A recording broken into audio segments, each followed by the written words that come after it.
Shalom. Selamat malam Bapak Ibu saudara-saudaraku yang terkasih dalam Tuhan. Kita bersyukur pada malam hari ini kita boleh diberikan kesempatan oleh Tuhan untuk boleh beribadah dalam doa malam ini. Dan sekarang tiba waktunya kita akan mendengarkan, merenungkan sebagian firman Tuhan. Mari kita berdoa memohon pada Tuhan supaya Tuhan menuntun, supaya kita boleh mengerti akan kebenarannya. Mari kita berdoa. Bapa kami ada sorga, kami bersyukur pada malam hari ini Engkau masih terus memberikan kami kesempatan untuk boleh datang meskipun di dalam melalui secara virtual ini ya Tuhan. Kami boleh beribadah kepada Engkau dalam doa malam ini.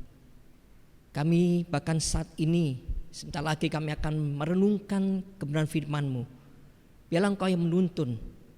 Karena firman-Mu lah yang bisa menyucikan, menjernihkan hati kami dan mengubah kami menjadi anak-anak yang boleh berkenan pada Engkau ya Tuhan. Inilah kami mau menyerahkan waktu kami ini dalam tangan-Mu, secara khususnya di dalam masa Advent ini Tuhan. Masa kami menantikan, merayakan hari Natal, memperingati akan kelahiran Kristus 2000 tahun yang lalu datang ke dalam dunia ini ya Tuhan. Kepada Engkau lah kami memohon, di dalam Kristus Yesus Allah kami yang hidup, kami menyerahkan waktu ini. Amin. Mari Bapak Ibu, saya mengajak kita untuk membuka Alkitab kita dari Injil Markus pasal yang pertama, ayat pertama sampai yang keempat. Injil Markus pasal yang pertama, ayat yang pertama sampai yang keempat, demikianlah firman Tuhan. Inilah permulaan Injil tentang Yesus Kristus anak Allah, seperti ada tertulis dalam kitab Nabi Yesaya. Lihatlah, aku menyuruh utusanku mendahului engkau. Ia akan mempersiapkan jalan bagimu. Ada suara orang yang berseru-seru di padang gurun. Persiapkanlah jalan untuk Tuhan, luruskanlah jalan baginya. Demikianlah Yohanes Pembaptis tampil di padang gurun dan menyerukan, bertobatlah dan berdirilah dirimu dibaptis dan Allah akan mengampuni dosamu. Demikianlah pembacaan firman Tuhan. Biarlah kita saat ini boleh membuka hati kita supaya firman Tuhan itu benar-benar berbicara kepada kita masing-masing. Bapak Ibu, ketika virus corona menyebar bukan hanya di kota Wuhan pertama kali, tapi ke seluruh dunia, bahkan di Indonesia Bapak Ibu. Semuanya ini mengakibatkan semua tatanan kebiasaan manusia berubah drastis. Baik dalam belajar, bekerja, semua aktivitas apapun, semuanya berubah drastis Bapak Ibu. Salah satu seorang dewasa muda Bapak Ibu, seorang laki-laki yang sudah berapa tahun bekerja di sebuah perusahaan, dan dia setiap hari, setiap pagi pergi ke kantor, dan dia suatu kali pernah menceritakan isi hatinya, mencurahkan isi hatinya Bapak Ibu. Orang ini Bapak Ibu, laki-laki ini tinggal selama bekerja di sebuah kota besar. Dia tinggal di sebuah apartemen, di mana dia tinggal di satu apartemen, satu tempat apartemen itu yaitu di ruang studio Bapak Ibu. Di mana Bapak Ibu tahu bahwa studio itu adalah di mana ketika kita masuk di dalam apartemen itu maka kita langsung lihat satunya ya, tempat tidurnya, apapun, lemari, semuanya jadi satu Bapak Ibu. Maka Bapak Ibu dia bercerita, dia mengeluhkan, salah satu ketika dia mengeluhkan bahwa ada satu kebiasaan yang seringkali, setiap kali dia hampir berapa minggu sekali akan ada meeting di kantornya Bapak Ibu. Tetapi sekarang dia harus melakukan kebiasaan itu dengan cara yang berbeda, yaitu seringkali melalui Zoom meeting. Dia ketika bertemu dengan atasannya atau bertemu dengan kliennya atau apapun, dia melalui Zoom meeting Bapak Ibu. Maka itu ada salah satu keluhan yang dia utarakan. Karena sebagai laki-laki yang masih single, yang umumnya laki-laki kelihatannya seringkali Bapak Ibu berantakan. Maka itu ketika sebelum mengatakan Zoom meeting, sebelum mengatakan rapat di dalam Zoom meeting itu Bapak Ibu, maka dia harus merapikan secara khususnya tempat di mana kamera laptopnya itu bisa mengambil setiap sudut itu, maka sudut itu pun akan dibersihkan Bapak Ibu. Di mana biasanya dia meletakkan pakaiannya di tempat tidurnya atau menggantung pakaian bekasnya di gantungan dinding Bapak Ibu, maka dia pun harus merapikannya atau menyimpannya Bapak Ibu. Dia harus memasukkan ke dalam lemari atau ditempatkan di sudut di mana kamera laptopnya tidak dapat mengeshootnya Bapak Ibu.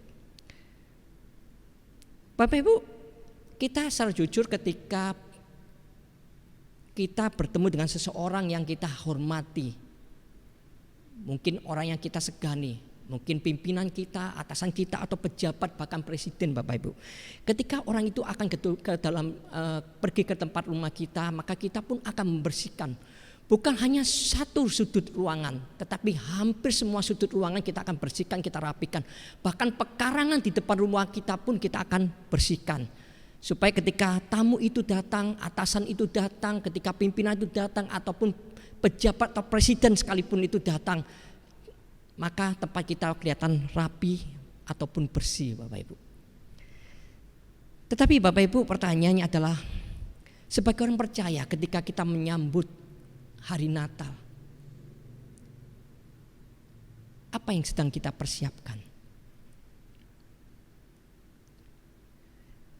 Apakah karena kita sudah mengikuti atau merayakan Natal berulang-ulang kali, bertahun-tahun kita sudah menjadi orang Kristen, bahkan kita sudah berkali-kali kita memperingati, merayakan hari Natal. Mungkin kita menganggap itu biasa-biasa saja. Yang penting dekorasi gereja bagus. Ada pohon Natal yang besar, yang riang, yang indah. Seperti kita lihat di belakang ya Bapak Ibu ya, ada lilin. Ya, ada pohon Natal yang sudah disiapkan, ada bunga-bunga yang disiapkan supaya kelihatan indah. Tapi apakah hanya itu saja yang perlu disiapkan? Bapak Ibu, seringkali kita terjebak. Sebagai orang percaya kita seringkali terjebak. Ketika kita merayakan hari Natal, kita hanya mempersiapkan hal yang nampak di luar. Apa yang ada di dalam gedung gereja yang kita persiapkan, apa yang di dalam rumah kita mungkin tempatkan satu pohon Natal supaya orang tahu bahwa kita sedang merayakan Natal, kita adalah orang Kristen. Tetapi pertanyaan Bapak Ibu, apakah itu yang perlu kita persiapkan? Memang tidak salah mempersiapkan hal-hal itu, tetapi yang utama, ada sesuatu yang lebih utama Bapak Ibu. Maka itu Bapak Ibu, di dalam Injil Markus, ketika kabar baik itu mau disampaikan, khususnya di dalam Injil Markus, di mana ada seorang pribadi yang Tuhan utus, yaitu Yohanes Pembaptis, untuk mempersiapkan jalan, khususnya permulaan perjalanan pelayanan Yesus secara publik.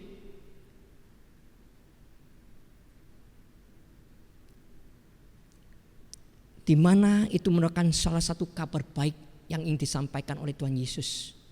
Tapi semuanya sebelum itu dilakukan oleh Tuhan Yesus, maka Tuhan mengutus Yohanes Pembaptis untuk mempersiapkan jalan bagi permulaan pelayanan Tuhan Yesus secara publik Bapak Ibu.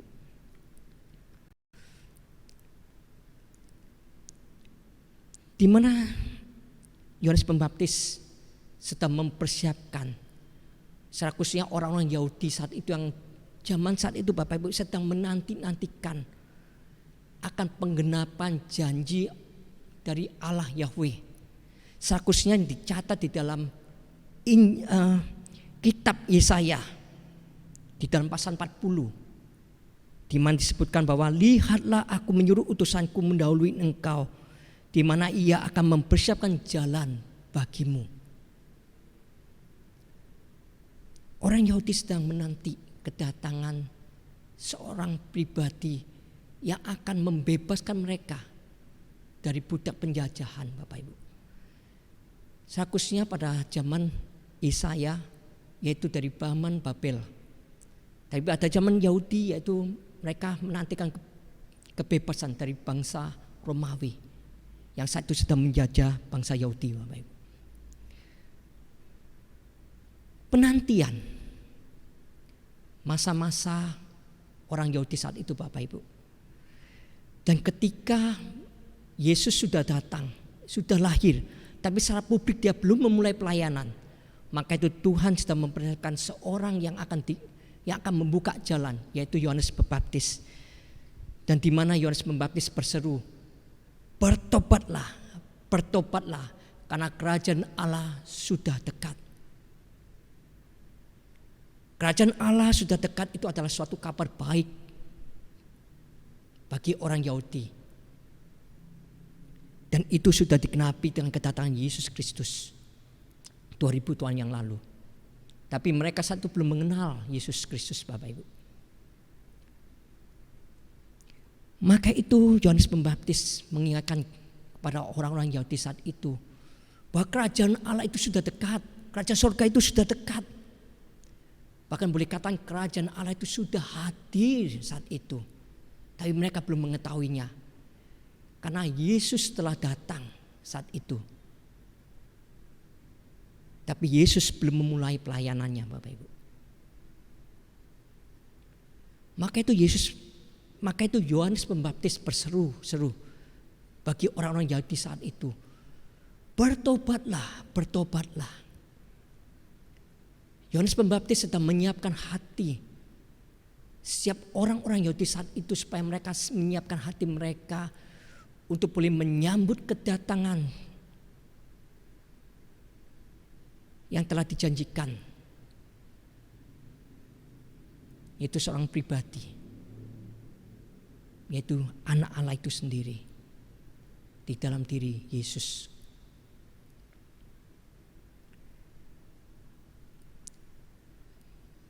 Pertobatan itu sangat penting, Bapak Ibu. Seringkali orang menganggap bahwa pertobatan itu berarti bahwa itu mengajarkan suatu permintaan maaf, penyesalan, atau yang lebih tinggi lagi, Bapak, itu ada suatu perubahan di dalam pikiran setiap orang yang sedang bertobat, ataupun suatu perubahan tentang sikap atau tindakan-tindakan, action-action di dalam perilaku mereka, Bapak Ibu. Tetapi yang dimaksud oleh Yohanes Pembaptis jauh daripada itu, Bapak Ibu.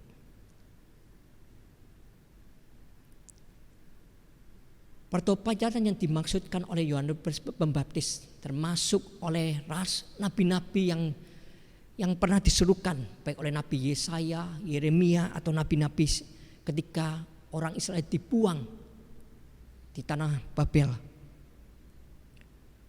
bahwa pertobatan itu memiliki arti bahwa mereka kembali lagi pada Tuhan.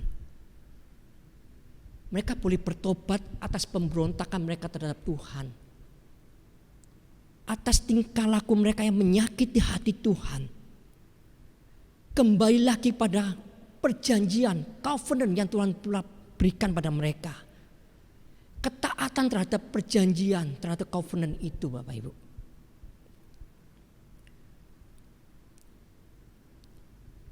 Esensi tentang pertobatan yang Tuhan harapkan, yang telah diserukan oleh Yohanes Pembaptis, oleh nabi-nabi pada zaman pembuangan bangsa Israel, bahwa mereka mengingat kembali akan covenant Tuhan, perjanjian Tuhan.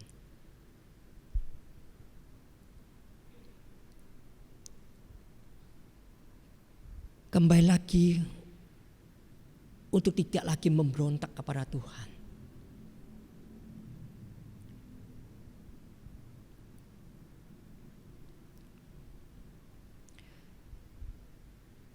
Pertobatan ini, Bapak Ibu,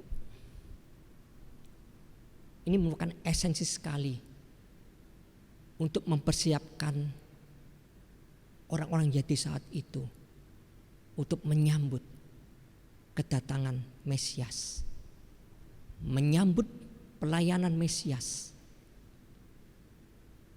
bahkan menyambut akan karya keselamatan Allah yang secara puncaknya dinyatakan melalui kematian, kebangkitan, bahkan kenaikan Yesus Kristus. Kabar baik Bapak Ibu bukan hanya tentang kematian Kristus, kebangkitan Kristus.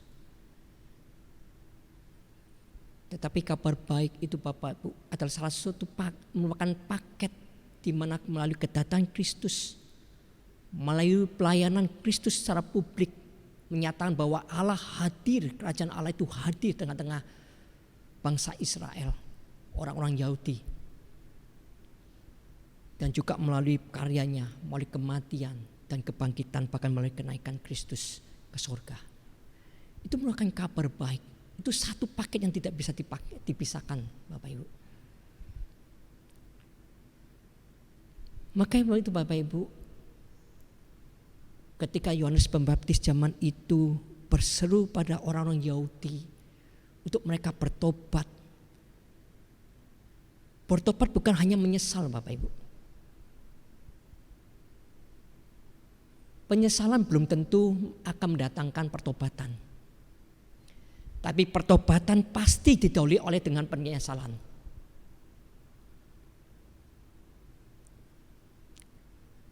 Bapak Ibu, seringkali orang mengatakan saya menyesal. Tetapi seringkali dia diulang terus menerus perbuatannya. Dan itu tidak mendatangkan pertobatan dalam kehidupannya Bapak Ibu.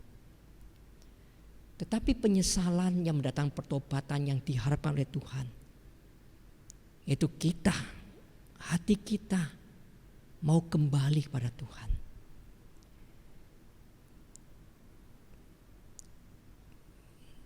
Itulah yang harusnya kita persiapkan Bapak Ibu. Sikap hati kita saat ini, khususnya di dalam masa Advent minggu kedua ini. Di dalam masa Advent kedua ini memulai arti tentang kesetiaan, akan kecintaan kita. Di mana kita mempersiapkan hati kita untuk setia, mengasihi di dalam menyambut akan kedatangan Kristus. Baik yang sudah terjadi 2000 tahun yang lalu melalui kelahiran Kristus itu, ataupun dalam penantian kedatangan Kristus yang kembali ke dunia. Yang kita tahu, yang kita tidak tahu kapan itu akan terjadi. Tetapi yang sedang seharusnya kita lakukan Bapak Ibu, di dalam menyambut, di dalam mempersiapkan, dalam masa-masa penantian kedatangan Kristus kembali ke dunia ini, yaitu adalah sikap hati kita, yaitu pertobatan. Pertobatan Bapak Ibu. Pertobatan untuk mengingat kembali akan perjanjian yang telah Allah buat kepada kita sebagai orang yang percaya. Covenant yang Tuhan berikan kepada orang-orang yang Ia kasihi, kepada orang-orang yang percaya kepadanya. Sikap hati untuk mengingat, kita perlu terus-menerus memiliki hati yang bertobat. Mungkin kita berkata Bapak Ibu bahwa Pak, kan saya sudah bertobat, saya kan sudah menerima Tuhan Yesus. Bahkan berapa tahun yang lalu, bahkan saya sudah mulai percaya pada Yesus, menerima Tuhan Yesus sebagai juru selamat dan Tuhan saya itu sejak saya masih remaja. Apakah saya masih memerlukan sikap hati yang menyambut Yesus dengan pertobatan, Pak? Bapak Ibu saudaraku yang terkasih, mari kita melihat kilas balik selama kita hidup sebagai orang percaya berapa tahun ini Bapak Ibu. Apakah kita sadar gak sadar Bapak Ibu dalam perjalanan hidupan rohani kita selama hidup di dalam dunia ini, Perjalanan iman kita secara jujur mengatakan bahwa kita masih seringkali memberontak pada Tuhan. Jalan kita seringkali tersiok-siok, berbelok-belok, tidak jalan lurus. Seringkali kita masih melanggar. Bahkan itu kita boleh kata menyakiti hati Tuhan dengan melanggar titah-titahnya, dengan melanggar perintah-perintahnya, dengan melanggar tuntunannya. Bahkan kadangkala kita tahu bahwa itu yang Tuhan suka, tapi seringkali kita masih melanggarnya, Bapak Ibu. Di dalam kita bersikap pada orang lain, di dalam kita bekerja, dalam kita belajar atau apapun, seringkali kita melanggar dan menyakiti akan hati Tuhan, Bapak Ibu. Maka itu Bapak Ibu, saya mengajak sekali lagi, mari kita memiliki sikap hati, memiliki hati yang mau bertobat terus menerus. Repentance, pertobatan itu harusnya ada di dalam hati kita terus menerus, Bapak Ibu. Secara khususnya ketika di dalam masa Advent, di dalam masa menyambut hari Natal, mari kita meletakkan hati yang bertobat itu, hati yang mau menyesal dan bertobat itu dalam diri kita, Bapak Ibu.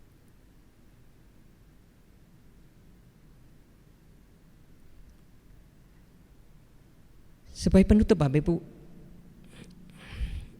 ada salah seorang mantan narapidana, di mana sebelumnya dia ada seorang preman yang seringkali melakukan tindakan kekerasan dan tidak segan-segan untuk melukai orang, bahkan dia tidak segan-segan untuk membunuh. Dia pula seringkali masuk keluar penjara, Bapak Ibu. Tetapi ketika dia terakhir di penjara, Bapak Ibu, dia mengalami perjumpaan dengan Kristus. Akhirnya mantan narapidana ini akhirnya bertobat. Setelah keluar dari penjara, dia mulai mencoba untuk mencari pekerjaan dan itu sulit dia dapatkan. Dan dia mencoba untuk berusaha melakukan pekerjaan kecil-kecilan. Dia sudah mencoba menghindari apa yang dia lakukan sebelumnya ketika dia belum mengenal Kristus. Mencuri, mau menerima pembayaran dari orang lain untuk melakukan kekerasan, menjadi seorang debt collector, bahkan menjadi pembunuh, hanya karena menerima bayaran. Ketika dia sudah bertobat, dia meninggalkan semuanya itu, Bapak Ibu. Ketika mulai usaha kecil-kecilan, setiap kali dia menghadapi cobaan dan ujian. Karena kalau dia menerima tawaran untuk melakukan hal-hal yang tidak terpuji itu lagi. Ada orang mencoba mau membayar dia untuk menagih utang dengan tindakan kekerasan. Juga ada orang yang mau membayar dia untuk membunuh saingan dari orang yang membayarnya, Bapak Ibu. Dan ia terus menerus menolak. Kadang-kadang tawaran itu menggiurkan hatinya. Karena dia tahu bahwa saat itu dia kadang-kadang sulit untuk mendapatkan uang segitu besarnya, Bapak Ibu. Suatu kali ketika dia berjalan untuk mau melakukan pekerjaannya, Bapak Ibu, satu kali di tengah jalan ada seorang yang menabrak dia. Hati dia itu marah sekali. Ketika dia mencoba menegur orang yang menabrak dia dengan sengaja itu untuk meminta maaf, tapi orang itu tidak meminta maaf, tapi makin keras dan bahkan menantang dia, Bapak Ibu. Terpicu hatinya memanas, Bapak Ibu.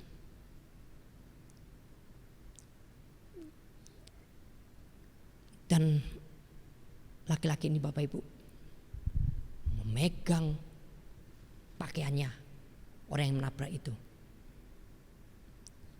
didorong sampai ke ujung tembok. Dan laki-laki ini hampir mau memukul dia, Bapak Ibu. Mau melukainya. Bahkan ada hasrat mau mematahkan salah satu bagian tulang tubuh dari orang laki-laki itu, Bapak Ibu. Ketika tangannya hampir mengenai kepala dari orang yang menabraknya, Bapak Ibu, ada satu suara yang seakan-akan terdengar di dalam telinganya yang berkata, "Ingat, engkau adalah anakku. Engkau adalah umatku." Satu, Bapak Ibu, dia melepaskan genggaman tangannya. Dia mulai menangis dan meminta maaf pada orang itu dan meninggalkan orang itu.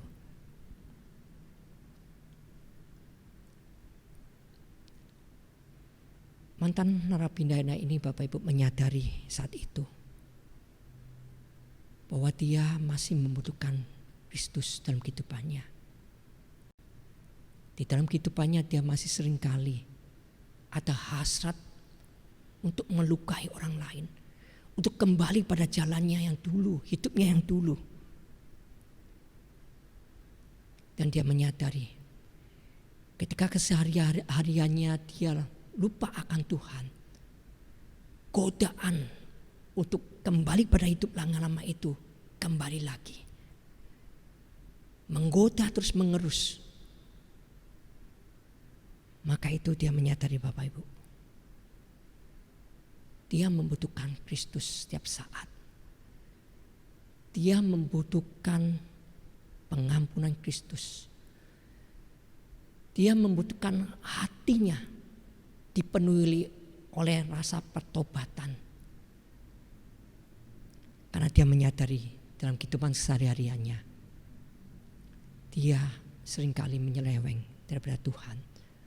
Seringkali menyakiti hati Tuhan. Seringkali melakukan dosa-dosa.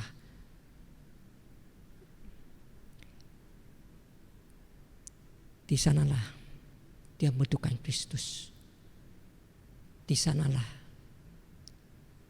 kesehariannya dia membutuhkan akan pengampunan Kristus.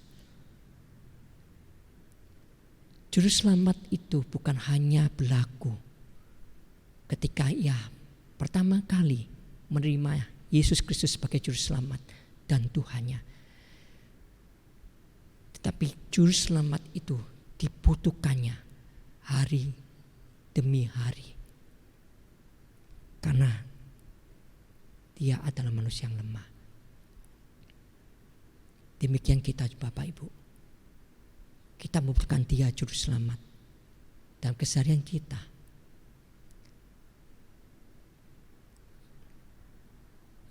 Dalam tindakan kita sehari-hari kita seringkali melanggar, melukai hati Tuhan. Di sanalah kita selalu membutuhkan Tuhan. Kita membutuhkan hati kita dipenuhi dengan rasa pertobatan dan membutuhkan akan pengampunan Kristus.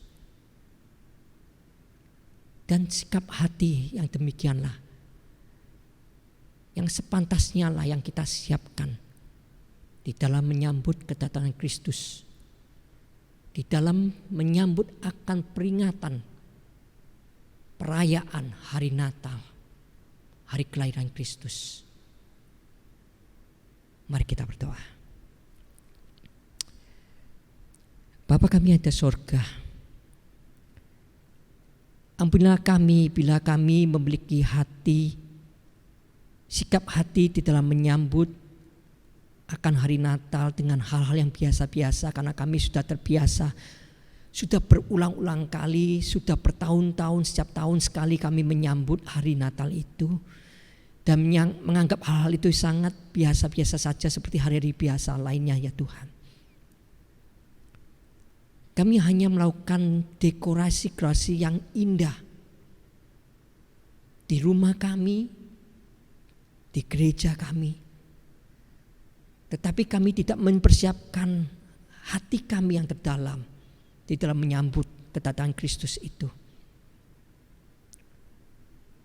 Maka itu Tuhan melalui firman-Mu saat ini, melalui seruan Yohanes Pembaptis, bertobatlah, bertobatlah. Maka itu adalah sikap hati yang seharusnya kami miliki setiap kali kami menyambut kedatangan-Mu ya Tuhan. Baik kedatangan-Mu yang sudah terjadi 2000 tahun yang lalu, maupun kedatangan kembali Kristus suatu hari kelak. Maka itu kami mau menyiapkan hati kami dipenuhi dengan rasa pertobatan, mengingat kembali akan perjanjian covenant yang Tuhan telah buat terhadap bangsa Israel, orang-orang Yahudi, dan itu pun berlaku bagi anak Tuhan termasuk kami ini yang sudah percaya Tuhan. Seringkali kami tidak taat terhadap perjanjian-Mu, kami melanggar, kami menyakiti hati-Mu Tuhan. Kami mengkhianati akan perjanjian yang telah Kau buat itu Tuhan. Maka itu Tuhan, kami ingin bertobat. Kami ingin kembali lagi kepada esensi perjanjian-Mu. Kami tidak ingin lagi Tuhan untuk mengkhianati, untuk memberontak terhadap Engkau ya Tuhan. Tapi kami menyadari Tuhan sebagai manusia yang terbatas, yang masih hidup di dalam daging ini, seringkali kami menghadapi godaan-godaan, cobaan, dan seringkali kami juga gagal di dalam pencobaan itu ya Tuhan. Maka itu kami mohon pada Allah Roh Kudus untuk terus memberikan hati yang mau bertobat, hati yang bertobat. Pertobatan itu terus Kau berikan kepada kami ya Tuhan. Tolong jangan hilangkan akan kebutuhan pertobatan itu. Karena ketika itu sinar di dalam kehidupan kami ya Tuhan, maka kami akan terlelap. Kami akan mudah tergerus untuk hidup di dalam kedagingan kami. Tergerus akan dalam dunia yang membawa kami untuk menjauhi Tuhan. Untuk menjauhi dari covenant-Mu ya Tuhan. Inilah kami Tuhan.